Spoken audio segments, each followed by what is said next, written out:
너희는 여호와를 만날 만한 때에 찾으라. 가까이 계실 때에 그를 부르라. 하나님은 영이시니 예배하는 자가 영과 진리로 예배할지니라.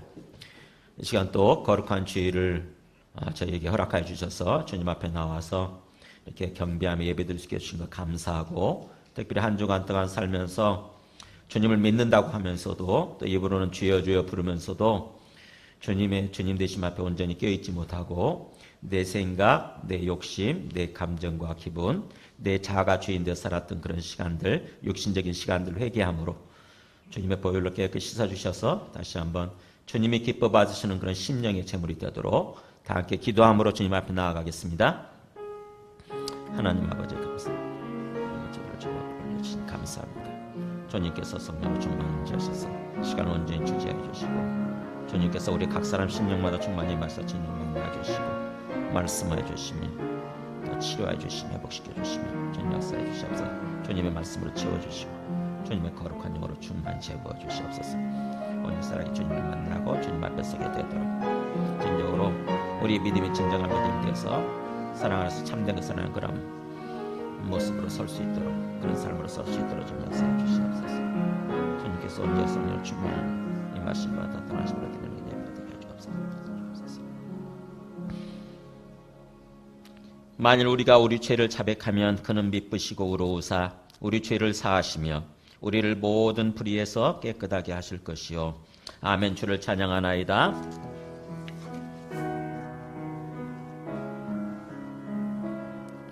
가사에 우리의 마음을 실어서 올려드리겠습니다. 아멘. 주를 찬양하나이다.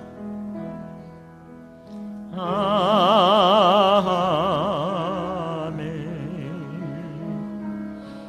주를 찬양하나이다. 아멘. 아멘.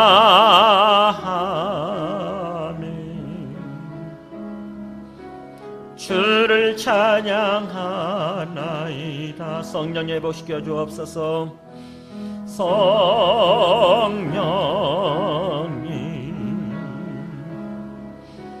회복시켜 주옵소서. 아멘. 성령이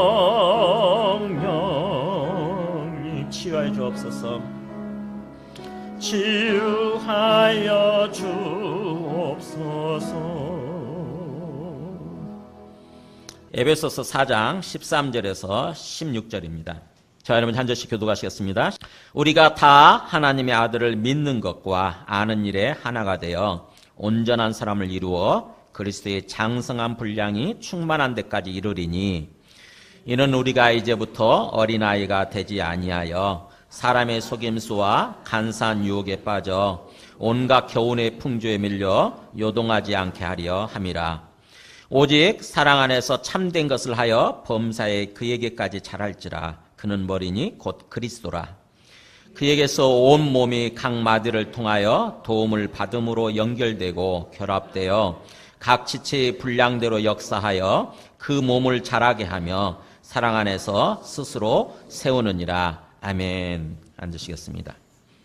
우리 요한일서 말씀을 계속 이렇게 듣고 묵상을 하는 가운데 마지막 그 세 번째 설교의 주제가 사랑 아닙니까? 그죠? 사랑. 하나님은 사랑이시라. 우리가 그 하나님을 사랑하고 또 이웃을, 즉 형제를 사랑하는 삶을 살자라고 하는 그런 얘기가 나왔죠. 그래서 그 말씀과 연결되어서 그 말씀과 연관해서 잠시 요한일서 말씀을 멈추고 지난주 또 이번 주 그와 연관된 말씀을 좀 이렇게 나누려고 합니다. 오늘 15절에도 나오잖아요. 사랑 안에서 참된 것을 하여 범사에 그에게까지 자랄지라. 네. 사랑 안에서 참된 것을 함으로써, 참된 것이 진리지요, 진리. 진리를 함으로써 범사의 말은, 범사란 말이 뭐예요? 모든 일에 그런 뜻입니다. 영어로는 in everything이죠. 그러니까는 모든 일에, 어떤 부분만 이렇게 속한 것이 아니라 모든 일에, 우리 삶의 모든 영역, 우리 삶의 모든 영역에 있어서 그에게까지 자랄지라. 그가 예수님이죠. 예수 그리스도. 예수님의 수준까지 자라야 된다. 이런 거죠. 예수님의 수준까지, 예수님의 그 높이까지 자라가라라고 하는 그 얘기를 하는 것입니다. 사랑 안에서 참된 것을 하여. 이게 이제 사실은 오늘 말씀의 핵심적인 주제죠.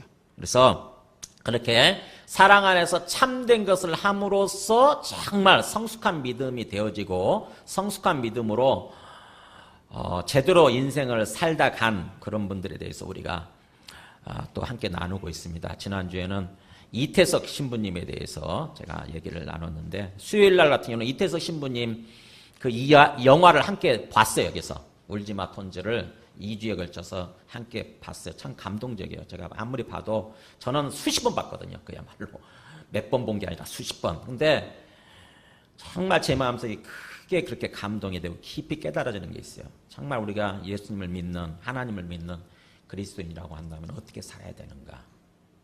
어떻게 살아야 되는가? 특히 저는 그 이태석 신부님과 마찬가지로 목회자잖아요. 목회자.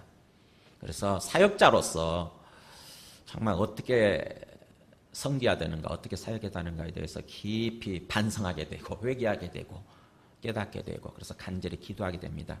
오늘은 특별히 우리 개신교 쪽에서 그렇게 또 이태석 신부님 못지않게 정말 사랑 안에서 참된 모습으로 살다가 순교하신 우리 손양원 목사님이 계십니다.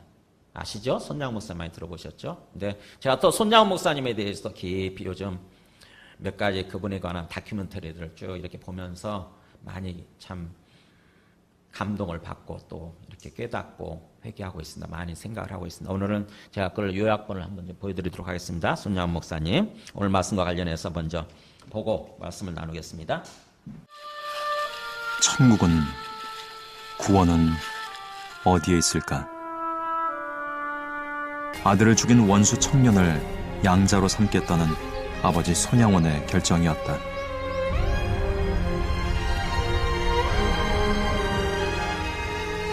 용서하면 용서했지 아들 삼는단 말은 또 무슨 말입니까?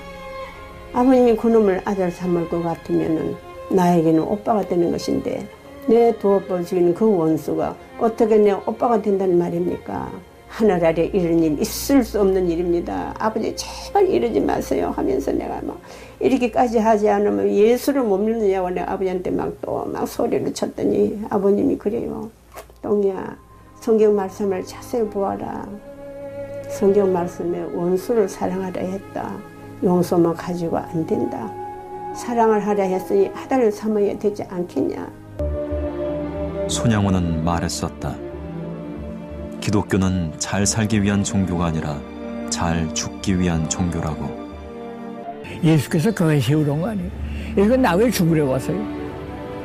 그거 예수인데, 예수 믿는 사람 나 죽는 거란 말이에요. 그러기 네 오른뺨을 때거든, 내 왼팔 때려서요. 네 고도딸 하나 사고도 주라고 하지 않아서요. 완전히 날 보여주는 거란 말이에요.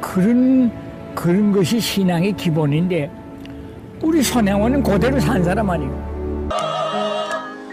상처와 슬픔, 원망과 미움을 안아주며 우리 안에 천국을 만드는 일.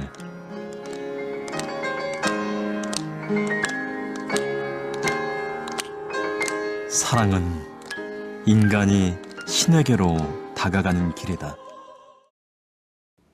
여순 반란 사건 때 그때 두 아들 동신동인이가 이렇게 죽습니다. 그들 손에. 근데 그를 죽인, 두 아들을 죽인 문재선이라는 사람을 그냥 용서할 뿐만 아니라 아들로 삼아버려요. 아들로. 그리고 그 사람이 계속 그거를 마음속에 간직하고 있다가 나중에 죽기 얼마 전에 자기 아들한테 그 얘기를 합니다. 사실은. 아까 그 아들, 문경선? 그분이 아들이에요. 그 문재선 씨 아들이에요. 문재선 씨 아들. 그러니까 아까 그러죠. 이분이 사랑의 원자탄이라고 하는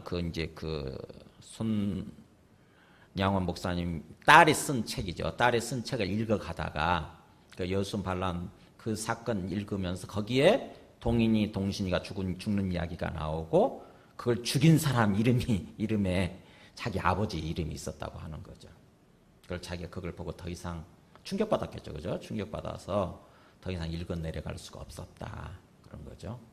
근데 마지막 그 아버지가 죽을 때쯤에 자기 아들한테 너는 목회자가 되어서 손양호 목사님처럼 다른 사람의 생명을 살리는 그런 어떤 사랑하는 사람이 되라. 이렇게 이제 유언하고 죽었어요. 그래서 이제 목회자가 돼서 이렇게 섬기면서 살아가는 이야기죠.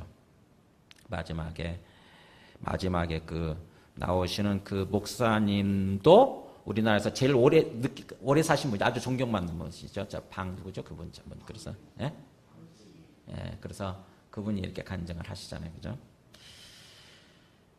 이 이야기를 풀로 이번 주 수요일 날 이렇게 제가 좀 영화를 이렇게 보여주고 또 말씀을 좀 나누려고 합니다. 네. 그러니까는 참 이태석 신부님이나 손양훈 목사님이나 저런 분들이 있다는 게 저는 너무 감사해요.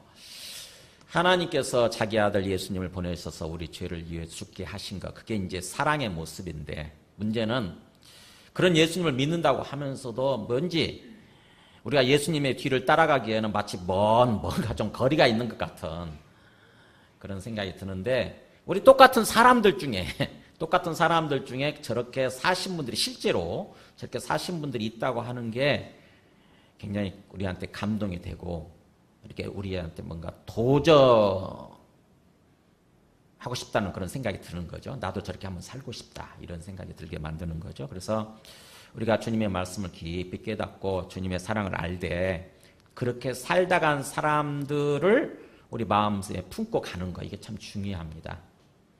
그게 있어야, 그게 우리 마음의 어떤 표상처럼, 표대처럼 그게 있어야 우리도 항상 그렇게 그분들을 생각하면서 그분들의 뒤를 따라가는 거예요.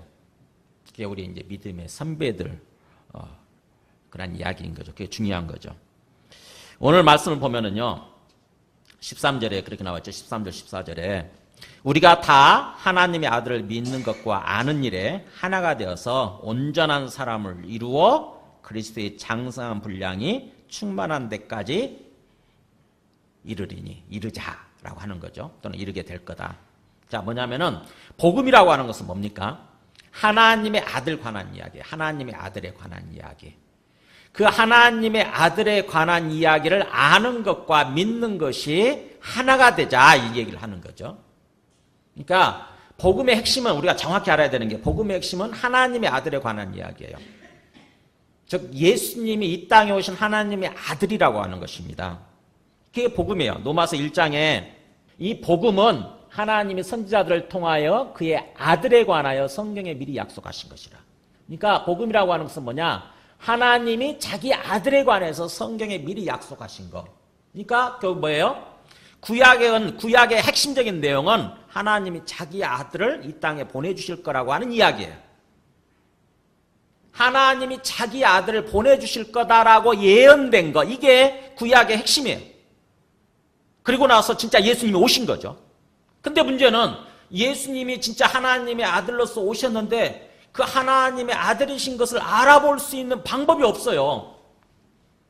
예수님이 오셔가지고 자기가 하나님의 아들이라고 그러면서 수많은 기적들을 보여주셨죠. 병도 치료하시고 귀신도 쫓아내시고 오병이어 기적도. 오병이어면 떡 5개 물고기 2마리를 가지고 5,000명 이상을 먹이시는, 남자들만 5,000명 먹였으니까 여자들 아이들까지 합치면 막 15,000명 정도 먹이는 말도 안 되는 이야기들이 있음에도 불구하고 우리가 예수님을 하나님의 아들로 제대로 믿지를 못하는 거예요. 그런 이야기들을 보면서도. 심지어는 예수님께서 나중에 죽은 나사로도 살리잖아요. 그죠?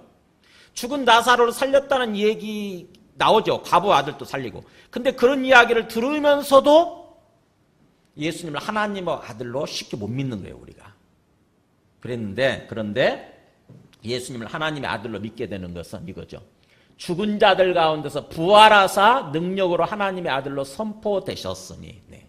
사도들도 예수님이 부활하셔서 나타나시기 전까지는 예수님이 하신 말씀에 대해서 긴가민가 했습니다. 긴가민가. 설마 하나님의 아들이 이 땅에 오실 수가 있는가? 그분이 하나님의 아들이라고 한다면 하나님이란 얘기인데, 그죠? 본질적으로 하나님이란 얘기 있잖아요. 본질적으로 하나님. 그렇잖아요? 우리 개의 새끼들은 아무리 걔가 머리가 좋고 저기 해도 훈련시켜도 그냥 개의 새끼일 뿐이에요. 그죠? 개일 뿐이에요. 그렇듯이 우리 사람도 마찬가지예요. 우리 사람의 자식은 아무리 머리가 좋고 뛰어나다 할지라도 그냥 인간일 뿐이에요.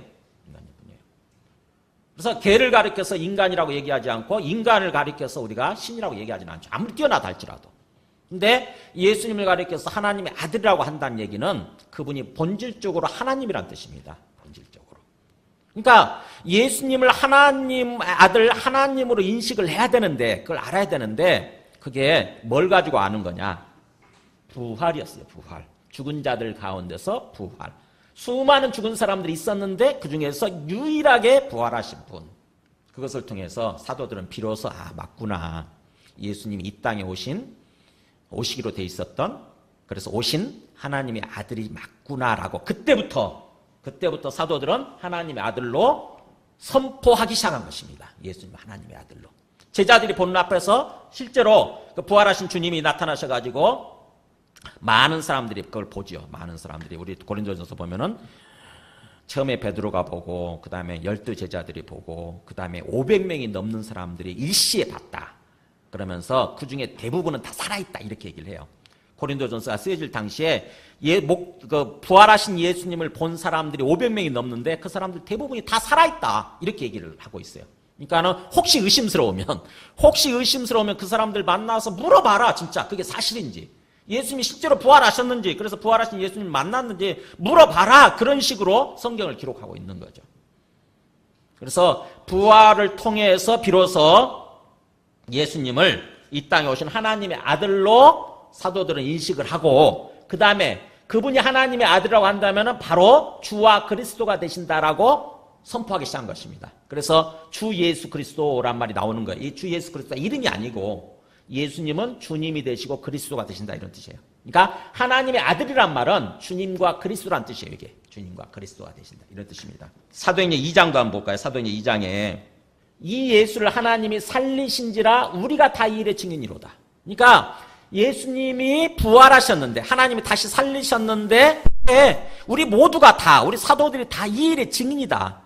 사실은 우리가 증거하고자 하는 것이 예수님의 부활 얘기다 이거예요. 예수님이 부활하셨다. 그렇기 때문에 그분이 하나님의 아들이시다라고 하는 거 이거를 증거하기 위해서 우리가 증인으로서 나섰다 이거죠. 그러면서 그분이 결국 하늘에 올라가셔서 내가 너의 원수로 너의 발등상이 되게 하기까지 너는 내 우편에 앉아있으라 이 말씀이 성취됐다고 하는 거예요. 그러니까 부활하실 뿐만 아니라 하늘로 올라가셔서 하나님 우편에 앉아 계신다는 거죠. 하나님 우편은 하나님 대신에 통치하고 계신다 이런 뜻이에요. 지금 이 순간도 부활하신 예수님은 살아계시고 하나님 우편에서 여러분 차원에서 이쪽이겠네. 하나님 우편에서 하나님이 계시고 하나님 우편이니까 하나님 우편에서 지금도 계시는 거예요. 그분이 통치하고 계시는 거예요. 그러면서 이렇게 얘기하는 거죠. 그게 이제 복음이에요. 그게 복음의 결론. 예수님에 관한 이야기의 결론이 그거예요. 그러면서 이렇게 얘기하죠. 그런즉 이스라엘 온 집은 확실히 알지니 하나님을 믿는 하나님을 따르는 사람들은 확실히 알라고 그러면서 너희가 십자가에 못 박은 이 예수 십자가에서 못 모르고 죽였어요. 뭘 모르고 예수님에 대해서 모르다 보니까 그냥 십자가에 못 박아 죽였어요. 사형 판결 내려가지고 죽였죠. 근데 그분을 이 하나님이 살리셔서 다시 부활시키시고 하늘로 끌어올리셔서 이제 하나님이 주와 그리스도가 되게 하셨느니라. 십자가에서 못 박아 죽었던 그 예수가 주와 그리스도가 되신다고 하는 거죠. 그래서 주 예수 그리스도 이렇게 되는 것입니다. 주 예수 그리스도. 그러니까 예수님이 하나님의 아들이시라고 하는 의미는 예수님이 주와 그리스도가 되신다 이런 의미예요. 3절 다시 돌아가서 이렇게 우리가 예수님을 하나님의 아들로 믿는 것과 아는 일에 하나가 되어서 그러니까 예수님을 하나님의 아들로 아는 거하고 그 다음에 또 그것을 믿는 것에 있어서 일치가 돼야 된다고 하는 것입니다. 일치가 된다고 하는 거예요. 우리가 자칫하게 되면은 알기만 할 수 있어요. 알기만. 머릿속으로. 아는 것. 그것을 내가 믿고 있다라고 착각하기 쉽습니다. 근데 아는 것과 믿는 것의 차이는 뭐냐? 아는 것은 지식이고요. 내가 머리로 아는 거고 믿는 것은 뭐냐면은 행동으로 나타나기 시작한다고 하는 거예요. 행동으로. 우리 삶이 따라간다고 하는 것입니다. 삶이. 그래서 그렇게 우리가 아는 것과 믿는 것이 일치가 되어서 즉 행동하는 믿음이 되는 거죠. 행동하는 믿음이 되어서 온전한 사람을 이루어 그야말로 행동하는 믿음이 될 때 우리가 온전한 믿음이 되는 거고 온전한 사람이 된다고 하는 것입니다. 그래서 점점 자라기 시작해요. 자라기 시작해요. 우리가 영적으로, 육체적으로 자라기 시작하듯이 영적으로도 자라납니다. 영적으로도 계속 자라나게 돼 있어요. 처음에 태어나는 순간이 있고 그 다음에 우리가 밥을 먹으면서 자라잖아요. 그죠? 우리 어린아이 단계에 거쳐서 유빈이나 다나나 이렇게 단계를 거쳐서 이제 우리 이렇게 성인이 되지 않습니까? 그렇듯이 영적으로도 태어나는 순간이 있고 그 다음에 영적으로 말씀을 먹고 예배를 드리면서 계속 자라나요. 언제까지 자라나느냐? 여기 나오죠. 그리스도의 장성한 분량이 충만한 데까지 이르리니. 말이 어렵죠. 그죠? 무슨 말이냐면 그리스도의 장성한 분량이란 말은 성장했다. 어른 분량이에요. 어른 분량. 그러니까 우리가 그리스도의 키높이까지 다 자란 그리스도의 높이죠. 다 자란 성인이 된 그리스도의 높이까지 다 우리가 자라나는 거다. 이런 뜻이에요. 자라나는 거다. 영적으로 자라나는 것이라는 것입니다. 그래서 영적으로 자라나게 되면 14절에 어떤 일이 벌어지느냐? 이는 우리가 이제부터는 어린아이가 되지 아니하여. 그러니까 어린아이, 더 이상 이제 어린아이 상태가 아니면 사람의 속임수와 간사한 유혹에 빠져서 온갖 교훈의 풍조에 밀려 요동하지 않게 하려 함이라. 우리가 어른이 된다고 하는 것은 어린아이 상태에 머무르지 않는 거죠. 어린아이 상태에 있게 되면은 어떤 모습이냐, 그거죠. 사람의 속임수, 그 다음에 유혹, 또 세상의 온갖 어떤 교훈의 풍조, 여기에 맞춰서 요동, 흔들린다고 하는 것입니다. 어린아이들 특징이 뭐냐면은 흔들려요, 항상. 이 사람이 이렇게 말하면 거기에 쏙 쏙고, 어떻게 유혹하면은, 미혹하면은 그잖아요. 그 유괴하는 사람들 거기에 또 넘어가고, 그렇잖아요. 그래서 이 얘기 들으면 거기에 흔들리고 또 저 얘기 들으면 저 얘기에 흔들리고, 이게 어린아이 상태예요. 어린아이들은 아직 제대로 판단이 안 됩니다. 그래서 또 세상의 온갖 풍조에 밀려서 계속 온갖 교훈의 풍조에 밀려서 그래서 요동하게 되고. 근데 우리가 영적으로 그렇게 어른이 된다고 하는 것은 그거에 속지 않는 거예요. 분별력이 생기는 겁니다. 분별력이. 영적으로 자라나게 되고 어른이 되면은 분별력이 생겨요. 그래서 유혹이 와도, 속임수가 와도, 온갖 세상에 온갖 교훈이 들려와도 거기에 따라서 왔다 갔다 하지 않아요. 왔다 갔다. 우리가 매일매일 살아가면서 듣는 이야기들이 뭐냐면은 온갖 교훈이에요. 교훈. 그게. 그죠? TV를 통해서 보고 듣는 거, 인터넷을 통해서 보고 듣는 거, 또 스마트폰을 통해서 보고 듣는 거, 또 사람들을 통해서 사람들 이야기를 보고 듣는 거. 이게 뭐냐? 온갖, 너 이렇게 살아야 된다. 그거잖아요. 너 이렇게 살아야 된다. 이렇게 살아야 된다. 어떤 온갖 교훈 아닙니까? 그 교훈에 따라서 이 사람 얘기 들으면 그럴듯하니까 그쪽으로 기울게 되고, 또 저 사람 얘기 들으면 또 그럴듯하니까 그쪽에 기울게 되고.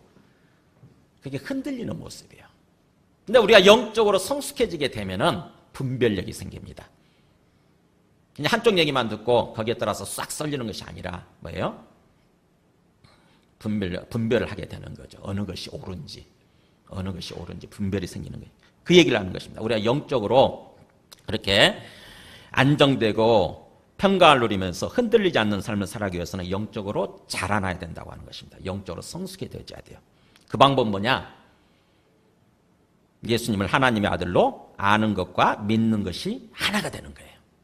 그러니까 아는 것에 그치지 않고 진짜로 믿어야 된다고 하는 것입니다. 진짜로 믿어야 돼요. 믿음의 단계까지 나아가야 돼요. 그러면은 아는 것과 믿는 것의 차이가 뭐냐? 아는 것과 믿는 것의 차이가 뭐냐? 우리 믿음의 방법이 뭐냐면요. 우리 믿음의 기차를 한번 보여줘 보실래요?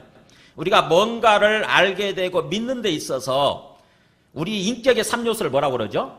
지와 정과 의가 있어요. 여기 보세요. 제일 앞에 기관차가 있어야 되고, 그 다음에 연료차가 있어야 되고, 그 다음에 객차가 뒤에 따라가야 되는 거죠. 근데 만약에 뒤에 이게 순서가 바뀐다고 생각해 보세요. 객차가 제일 앞에 있게 되면 어떻게 되죠?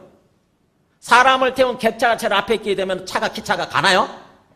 못 가잖아요. 그죠? 기관차가 제일 앞에 있어야 안정된 모습으로 가는 거예요. 근데 우리가 뭔가를 알고 믿는 데 있어서도 여기에 해당되는 게 바로 뭐냐면은 이 기관차에 해당되는 게 우리의 지성으로 사실이에요. 사실 이게. 그러니까 지성을 가지고 이성을 가지고 사실을 먼저 파악하는 거예요. 사실을 파악하고 그 다음에 사실이 확인이 되면 그 다음에 우리 의지를 가지고 믿는 것입니다. 믿음이라고 하는 것은 우리 의지의 결단이거든요. 의지의 결단. 그 다음에 그렇게 되면은 우리 감정적인 거 있잖아요. 믿어지는 거. 이게 믿어지는 게 나중에 따라가게 되는 거예요.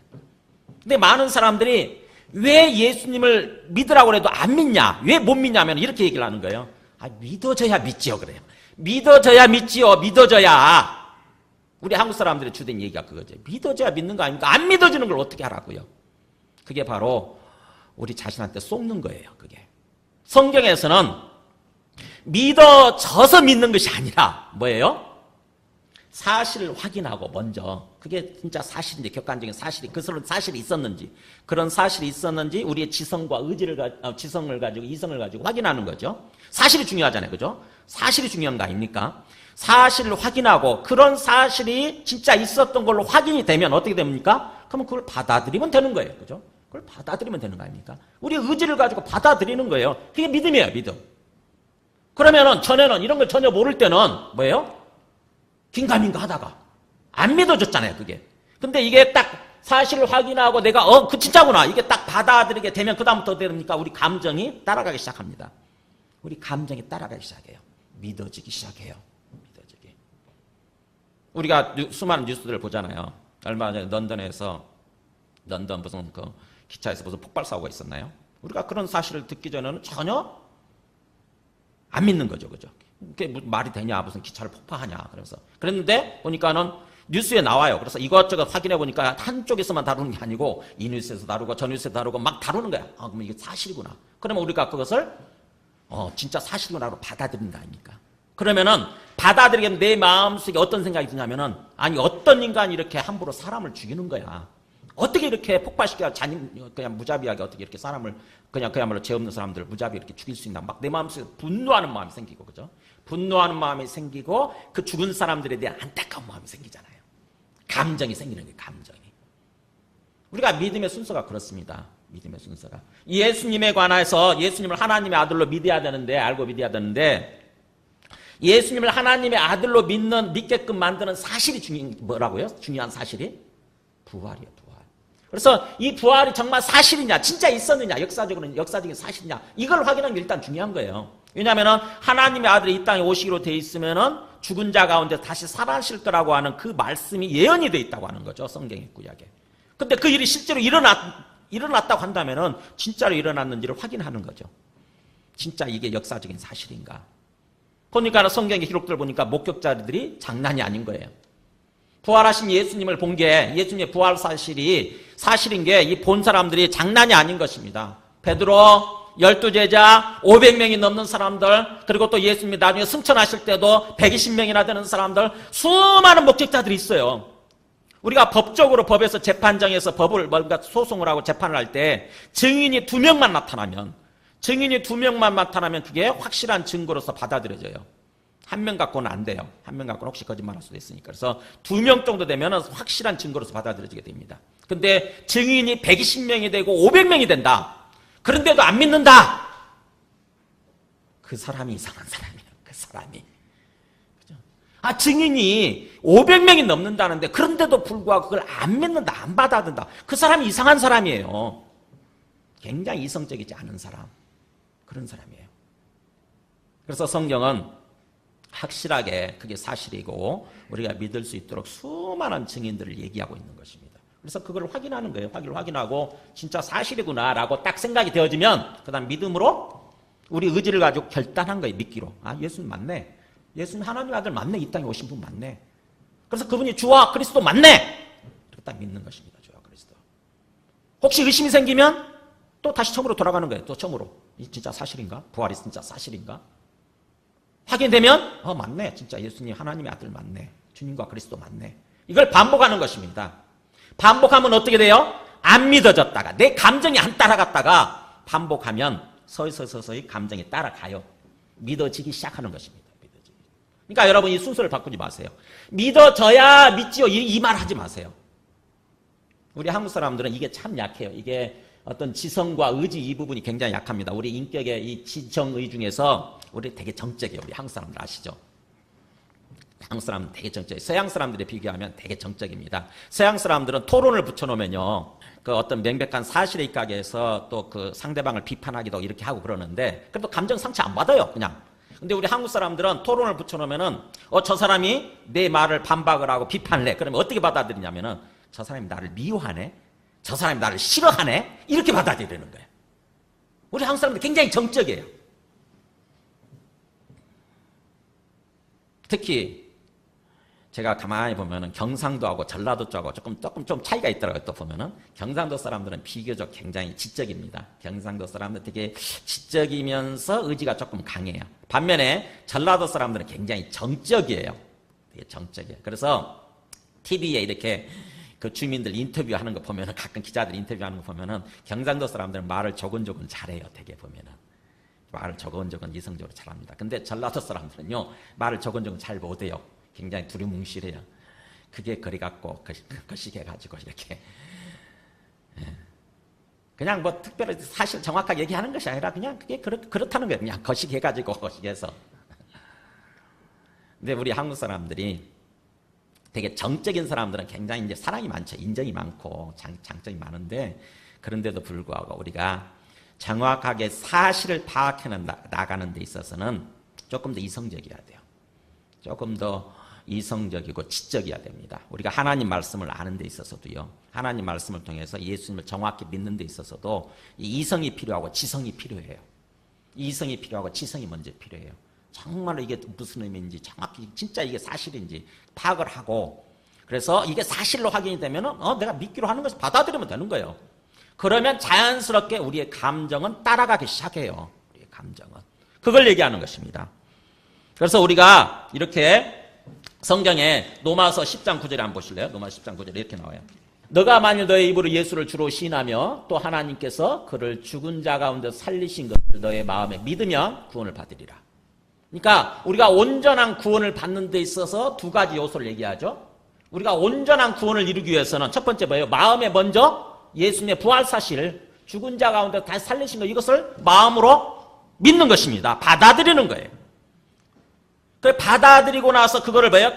진짜 내가 믿었다고 하는 표시가 뭘로 나타나냐? 입으로, 우리 환경 속에서, 상황 속에서 입으로 예수님을, 그분이 하나님의 아들이면, 진짜 부활이 사실이라고 한다면은 그분이 주님이 되시고 그리스도가 되신다는 의미라고 그랬잖아요. 그러면 우리 환경과 상황 속에서 예수님을 향해서 주님이라고 고백을 하는 것입니다. 주님이라고 그리스도로서 고백을 하는 거예요. 주라고 표현하고 그리스도라고 고백하고 표현하는 거예요. 그래서 예수님을 향해서 주님 이렇게 고백한다고 하는 것은, 입으로 시인한다고 하는 것은 뭐예요? 내가 주인 되지 않겠습니다. 그런 의미예요. 예수님 당신이 주님이시고 이 땅에 오신 하나님의 아들 하나님이시라고 한다면, 그래서 우리 앞에 지금 살아계시고 내 생명의 주인이시고 내 삶의 주인이라고 한다면, 그래서 우리가 주님 부른다고 한다면 더 이상 내가 주인 되지 않겠습니다. 나의 주권을 내려놓겠습니다. 라고 하는 그런 의미예요. 그런 의미. 환경이 어려워지고 상황이 어려워지면 우리의 감정이 발동이 되거든요. 우리 감정이 발동이 돼가지고 자연스럽게 내가 뭔가를 해야 될 것 같은, 내가 막 걱정하고 염려하면서 내가 뭔가를 막 해야 될 것 같은 그런 게 들거든요. 그런 생각이 들어요.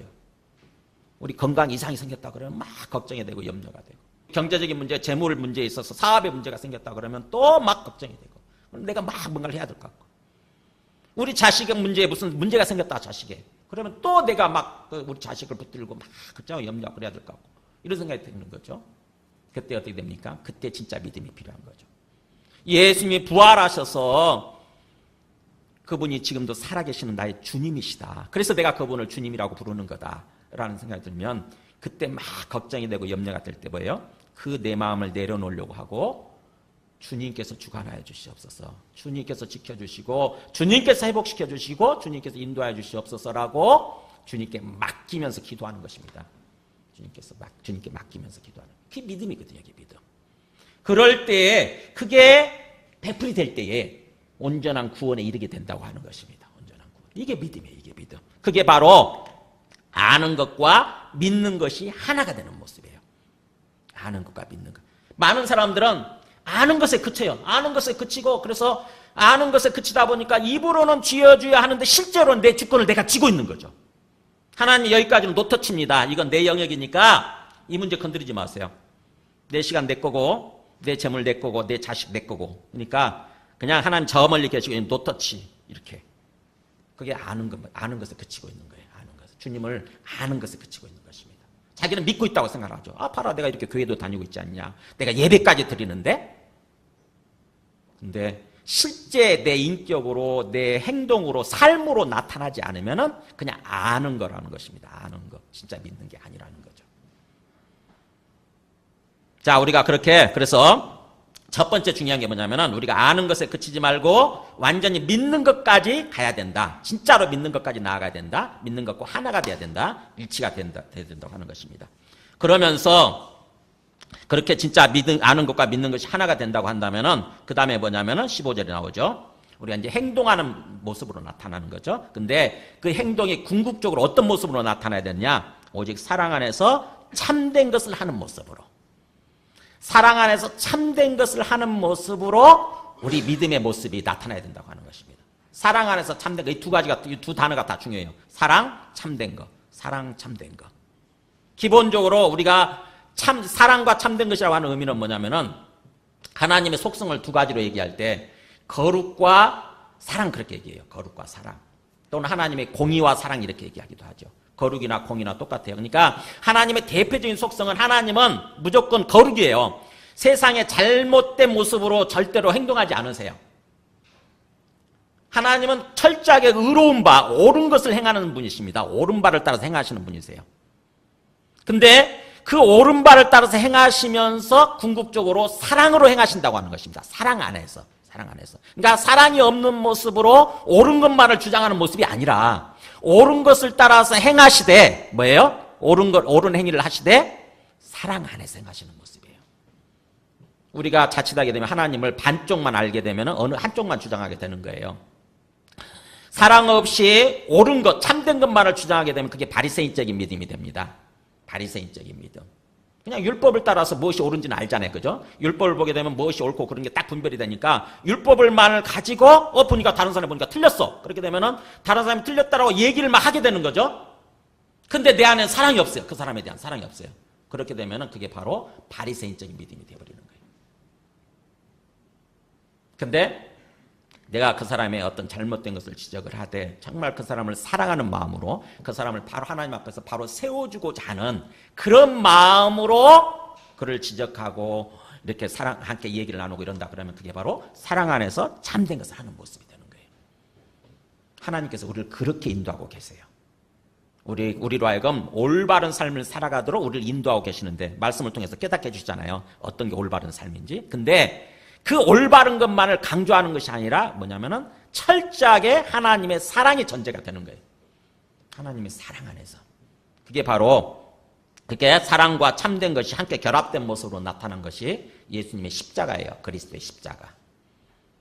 하나님의 아들 되신 분이 오셔서 죽으셨어요. 생각해 보세요.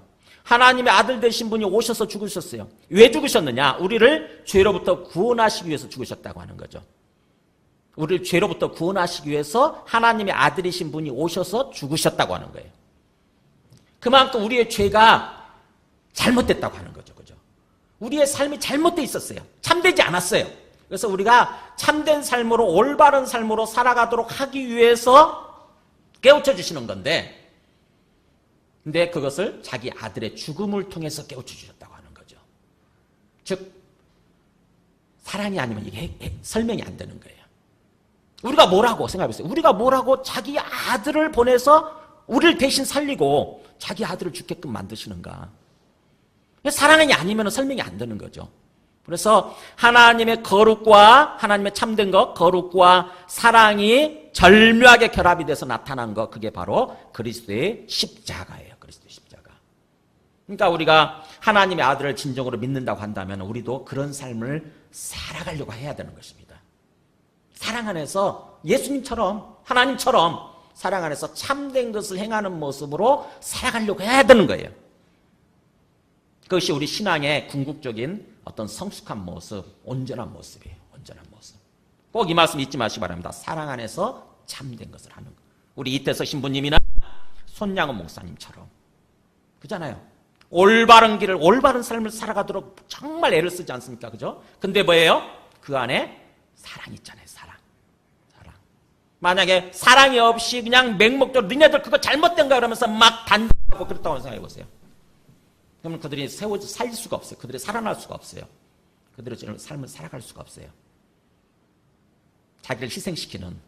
자기를 희생시키는 사랑이 있었기 때문에 그들이 살아나게 되고 올바른 삶을 살아갈 수가 있게 된 것입니다. 아까 자기 두 아들을 죽인 문재선 씨라는 사람, 자기 삼았잖아요. 용서할 뿐만 아니라 자기 아들로 삼은 거. 엄청난 사랑이죠, 그죠? 엄청난 사랑. 쉽겠어요, 여러분. 그게. 근데 나중에 손양호 목사님이 돌아가셨을 때에 가장 크게 흐느낀 사람이 누구라고요? 네, 그분이었다고 그러잖아요. 그분. 그래서 그때서 비로소 이 딸이란 사람이 이해를 한 거예요. 아버지 판단이 옳았구나. 왜냐하면 처음에는 이해가 안 됐거든요. 아무리 예수 믿는 것도 꼭 그렇게 믿어야 되는가 말이죠. 어떻게 용서 정도만 해도 모르는데 그 사람을 그 아들로 삼으시나. 그래서 자기 오빠가 되게 하시나. 그 손동이라는 사람이 그렇게 오빠를 사랑했거든요. 근데 그 오빠를 죽였다고요. 근데 그 죽인 사람을 자기 또 오빠로 이렇게 불러야 된다고 하는 게 도저히 이해가 안 되는, 그게 받아들여지지가 않는 거죠. 그래서 사실은 그걸 보면서 이 손동이란 분은 진짜 크게 상처를 받은 거예요. 예수 믿는 거에 대해서, 하나님 믿는 거에 있어서 평생 동안 상처를 안고 살았어요. 정말 큰 상처를 받았어요. 자기가 받아들여지지 않으니까, 자기가 감당이 안 되니까. 그랬다가 제일 끝판에, 저분 지금 간증하실 때가 85세거든요, 지금. 끝판에 그 아버지 판단이 옳았구나. 그렇게 용서하고 사랑만이 다른 사람을 살리고 결국 다른 사람이 올바른 길을 걸어가게 만드는 거구나. 이걸 깨달았다고 하는 거죠. 지금 그 얘기를 하는 것입니다. 그래서 사랑 안에서 그렇게 참된 것을 하는 모습으로 그 다음에 뭐예요? 범사에 그렇게 함으로써 결국 우리가 범사에 그에게까지 잘할지라. 범사에가 모든 일에, 우리 인생의 모든 일에 있어서 결국 예수님의 키높이까지 자라가는 것. 그렇게 함으로써 궁극적으로 16절에 나오죠. 그렇게 함으로써 그에게서 온몸이 각 마디를 통하여 도움을 받음으로 연결되고 결합되어 각 지체의 분량대로 역사하여, 각 지체의 분량대로 역사하여. 그러니까 우리 각 지체가, 우리 각 사람이 하나님이 내게 주신 목대로 최선을 다해서 사는 것입니다. 하나님이 내게 주신 목 있잖아요. 우리 몫이 있거든요. 우리가 할 몫이. 거기에 따라 최선을 다해서 삶으로써 그 몸은 그리스도의 몸, 즉 다시 말하면 교회를 가리키는 거예요. 그리스도의 몸인 교회를 자라게 하며 사랑 안에서 스스로 세우느니라. 궁극적으로 우리가 그렇게 예수님을 진정으로 믿고 진정으로 사랑 안에서 참된 것을 함으로써 우리 스스로도 자라나고, 그 다음에 뭐예요? 또 우리 교회가 자라나게 된다고 하는 것입니다. 그 교회가 자라날 때 우리가 할 몫을 다 하는 거예요. 각 지체의 분량대로 역사해요. 우리는 모든 사람들은 그렇게 교회를 섬기고 교회가 자라나도록 우리는 다 은사를 받은 사람들이에요. 거기에 읽지 않았지만 7절 보세요. 4장 7절에 보면은 우리 각 사람에게, 각 사람이죠. 우리 각자에게 그리스도의 선물의 분량대로 은혜를 주셨나니, 그러면서 거기 11절 보세요. 그가 어떤 사람은 사도로 부르시고, 어떤 사람은 선지자로 부르시고, 어떤 사람은 복음 전하는 자로 부르시고, 어떤 사람은 목사와 교사로 삼으셨습니다. 이런저런 모양으로 각각 부르셨다고 하는 거죠. 그 목적은 뭐냐? 궁극적으로 12절에 보세요. 12절 같이 읽어볼까요? 시작. 이는 성도를 온전하게 하여 봉사의 일을 하게 하며 그리스도의 몸을 세우리 하심이라. 네. 주님께서 우리 한 사람 한 사람을 택하시고 우리 각자에게 맞는 은사를 다 주셨어요. 하나님 나라에서는 실업자가 아무도 없어요. 하나님 나라에서는 실업자가 아무도 없어요. 다 주셨습니다. 은사를 다 주셨어요. 내가 아직 어떤 은사를 받은지 모르겠다 그럴 때는 영적으로는 아직 어릴 때는 잘 몰라요. 영적으로 어린아이 상태에서는 잘 몰라요. 근데 영적으로 이제 자라면서 내가 어떤 은사를 받았구나 이걸 알게 되는데, 그걸 알기 전에 어떻게 하는 거냐면은 그냥 내가 할 수 있는 일부터 섬기는 것입니다. 내가 할 수 있는 일부터, 조그만 일부터 섬기는 거예요. 하다못해 교회 청소를 한다거나 아니면은 주보를 뭐 나눠준다거나, 뭐 할 일 되게 많잖아요. 교회가 굴러가기 위해서는 정말 엄청나게 할 일들이 많이 있지 않습니까? 내가 할 수 있는 일부터 조그만 일부터 하는 거예요. 어떤 사람은 구제하는 일로 은사를 준 것 같다 그러면 내 가정을 가지고 다른 사람 구제하고, 나한테 전도의 은사를 받은 것 같다 그러면 가서 예수님에 대해서 얘기하고, 이렇게 뭔가 내가 하면 좋은 일이 있어요. 기쁜 일이 있어요. 내가 이거 하면 신기하게 내 마음이 기뻐. 다른 사람이 그걸 못하게 막으면 내가 기분이 나빠지는 일들이 있어요. 내가 이거 하고 싶은데 뭔가 목사님이 막는 것 같다, 기회를 안 주고 막는 것 같다, 또는 다른 사람이 막는 것 같다 그러면 기분이 나빠지는 일이 있어요. 그게 은사예요. 그게 은사. 하나님이 내게 주신 은사예요. 그래서 그 은사를 통해서 내가 그 일을 드려지고 있으면 내 마음이 막 기쁘고 하나님의 기쁨으로 충만히 채워지기 시작하고 그 다음에 내가 영적으로 막 풍성해지면서 자라납니다. 그러는 동안에 교회도 땅끝까지 복음을 전할 수 있는 교회로 세워지게 되는 거예요. 하나님께서는 그것을 위해서 우리를 한 사람 한 사람 이렇게 택하고 불러주신 거예요. 그래서 우리의 믿음이 아는 것에 그치지 않고 진정한 행함이 있는 믿음까지 가야 된다고 하는 것입니다. 그래서 절대로 아는 것을 가지고 내가 믿고 있다 이렇게 착각하지 마시고 오해하지 마시기 바랍니다. 자기 자신에게 속지 마시기 바랍니다. 행함이 없는 믿음은 성경에 뭐라고 얘기하고 있느냐? 야고보서 2장 14절에 행함이 없는 믿음은 잘 알고 있죠? 만약 사람이 믿음이 있다고 하면서 믿음이 있노라 하면서 난 믿음이 있어, 난 잘 믿고 있어 하면서 행함이 없으면 실제로 행함이 없으면 무슨 이익이 있으리요? 그 믿음이 능히 자기를 구원할 수 있겠느냐? 그러니까 나는 믿는다고 하는데 실제로 행동이 없다. 그러면 그게 무슨 이익이 되겠느냐 하는 거죠. 무슨 유익이 되겠느냐? 그게 무슨 자기를 구원할 수 있겠느냐 하는 거죠. 그러면서 이와 같이 행함이 없는 믿음은 그 자체로 그냥 죽은 거다. 죽은 거라는 거죠. 공감이 되시죠 이게? 그죠? 그 다음에 그러면서 너가 하나님은 한 분이신 줄을 믿느냐? 하나님이 한 분 계시고 그 다음에 예수님이 하나님의 아들이시라는 것을 믿느냐? 근데 행동은 안 해. 믿는다고 하면서 행동은 안 해. 그러면 뭐예요? 그거는 바로 잘하는도다 귀신들도 믿고 떠느니라. 빈정거리는 거잖아요 이게. 그죠? 잘한다 이게. 잘한다. 귀신들도 그건 안다. 귀신들도 하나님 한 분이신 거 알고 있고 귀신들도 예수님이 하나님의 아들이라는 거 다 알았잖아요. 그래가지고 예수님이 나타나셨을 때 벌벌벌 떨면서 막 그랬잖아요. 나를 여기서 쫓아내지 마세요. 내가 당신과 무슨 상관이 있습니까? 그러면서 막 나를 내버려 두세요 그랬잖아요. 귀신들도 알았어요. 근데 뭐예요? 귀신은 몸이 없으니까 행동으로 못 옮기죠. 그죠? 몸이 없거든요. 귀신은 몸이 없으니까 행동하지 못하는 거예요. 그런 것처럼 우리들도 믿는다고 하지만 행동이 없으면 귀신 믿음이고 죽은 믿음이라는 거죠. 영혼 없는 몸이 죽은 것처럼 우리 몸에서 영혼이 빠져나가면 죽은 거잖아요. 그죠? 우리 몸에서 영혼이 빠져나가는 순간 영혼과 육체가 분리되는 순간 죽은 거예요. 그게 죽은 거. 그렇듯이 행함이 없는 믿음은 죽은 거다라고 하는 거죠. 그러니까는 내가 진짜 믿음을 믿고 있는지 진짜 제대로 믿고 있는지 그렇다고 한다면 내가 뭘 가지고 지금 주님을 섬기고 있고 또 주님의 몸된 교회를 섬기고 있고 다른 사람들을 섬기고 있는지 한번 체크해 보시기 바랍니다. 그것을 통해서 우리가 진정한 믿음이 되어지고 주님께서 인도해 가시는 그런 삶이 된다고 하는 것입니다. 말씀을 정리합니다. 자, 믿음의 핵심은 뭐라고요? 예수를 하나님의 아들로 믿는 거예요. 뭘 가지고 믿는다고요? 부활이라고 하는 사실을 확인하고 우리 지성과 의지로 확인하고 그 다음에 의지로 믿으면 돼요. 그냥 믿으면 돼요. 안 믿어진다 할지라도 감정이 안 따라간다 할지라도 그냥 믿으면 돼요. 사실이 중요한 거잖아요. 그죠? 사실이 중요한 거지 내 감정이 중요한 게 아니에요. 내 감정은 왔다 갔다 해요. 잘 믿었다가도 환경이 좀 나빠지면 안 믿어지고 그래요. 그러니까 내 감정에 매달리지 마시고 그냥 사실이 중요해요. 객관적인 사실. 팩트가 중요해요. 팩트. 영어로. 그래서 예수님의 부활이 진짜 사실인가? 딱 확인하고 그게 사실이라고 생각되어지면 그냥 결단하고 믿으면 돼요. 믿음은 의지 문제거든. 우리 의지 문제로. 딱 받아들이면 돼. 그러면 자연스럽게 뭐예요? 우리 감정은 나중에 생겨난다고 하는 것입니다. 믿어지기 시작해요. 아, 진짜구나 이게. 그러면서 우리 삶에 진짜 하나님이 살아계시는 것이 믿어지면서 서서히 우리가 하나님과 함께 동행하는 동안에 우리 삶이 진짜 하나님이 살아계신 거, 하나님 내 삶의 주인 되신 것이 그대로 우리 삶 속에 드러나요. 나타납니다. 그래서 순서를 꼭 기억하시기 바랍니다. 사실 아까 그 그림이 우리 대학생들한테 복음을 전하는 사형리에 나와요. 사형리에 제가 그것을 끌어왔어요. 어쨌든 기도하는 가운데 이 말씀을 주시더라고요.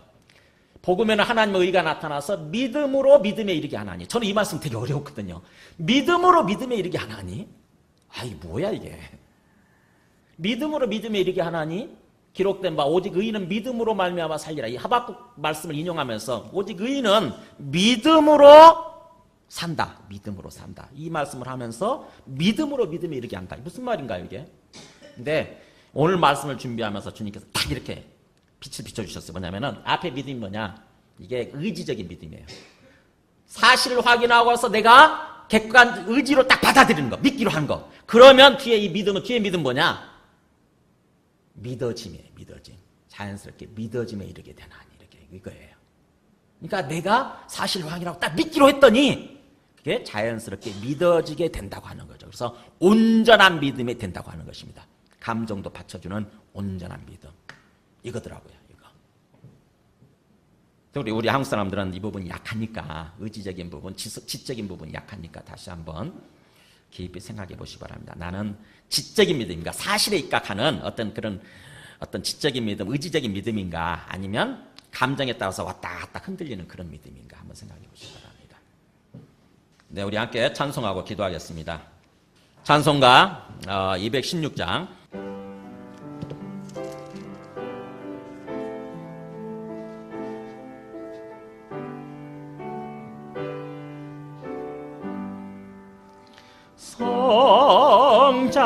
성자의 귀한 몸 날 위하여 버리신 그 사랑 고마워라. 내 머리 숙여서 주님께 비는 말 나 부어 주님께 바치리까. 아멘. 오늘 말씀 그대로 요약해주는 찬송가 가사지요. 성자 하나님의 아들이 날 위해서 오셔서 죽어주신 그 사랑을 알고, 그렇다고 한다면 내가 하나님께 기도하는 거는, 주님께 기도하는 거, 이제 내가 어떻게 살아야 됩니까? 내가 어떻게 주님을 위해서 섬기고 주님을 위해 드리는 그런 삶을 살 수 있습니까? 라고 하는 그 어떤 기도를 드려야 된다고 하는 거죠. 자, 오늘 말씀을 기억하면서 기도하겠습니다. 주님 오늘 말씀해 주신 대로 내가 하나님의 아들을 아는 것에 그치지 않냐고 진정으로 진짜로 믿고, 그래서 행동으로 나타남으로써 궁극적으로 사랑 안에서 참된 것을 행하는 그런 행동으로 나타남으로써 우리가 모든 일에 예수님의 키높이까지, 예수님의 수준까지 자라나는 그런 믿음이 되어지고, 그것을 통해서 땅끝까지 복음을 전할 수 있는 그런 교회를 또 우리가 세워가게 하여 주시옵소서. 그런 섬기는 자로 세워지게 하여 주시옵소서. 함께 기도하시겠습니다.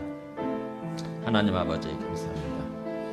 우리 모든 사람들의 주님께서 우리를 정말 극진히도 사랑하셔서 우리를 위해서 이 땅에 오셔서 하나님의 아들이 오셔서 죽으시고 부활하셨사오니, 전녀님께서 우리에게 말씀해 주신 대로 먼저 부활 사실을 확인하고 그것을 통해서 우리가 의지적으로 결단하고 믿고, 그럼으로써 우리의 감정이 또 받쳐주는 하나님 그런 온전한 믿음이 되게 하여 주시옵소서. 그래서 정말 우리가 영적으로 자라남으로써 예수님의 키높이까지 나아가고, 그래서 세상의 온갖 교훈에 흔들리지 않냐고 하나님 주님과 함께 교제하고 교통하면서 동행하는 그런 삶이 되게 하여 주시옵소서. 우리를 통해서 정말 주님의 영광이 나타나고 또 땅까지 복음을 전할 수 있는 그런 교회로 또 세워지게 하여 주시옵소서. 우리 2절부터 하시면서 본문 시간 갖겠습니다. 지금도 날 위해 간구하심, 이 옅은 믿음이 없나니, 주님의 참사랑 고맙고 놀라워 찬송과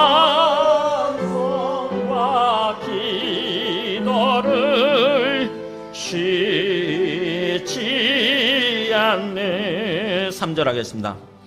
주님의 십자가 나도 지고 신실한 믿음과 마음으로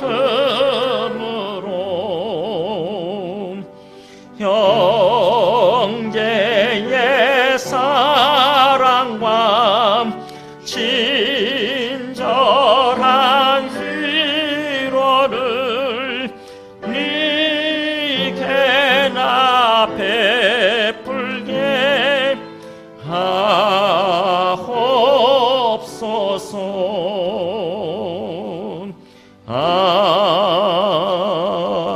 아멘.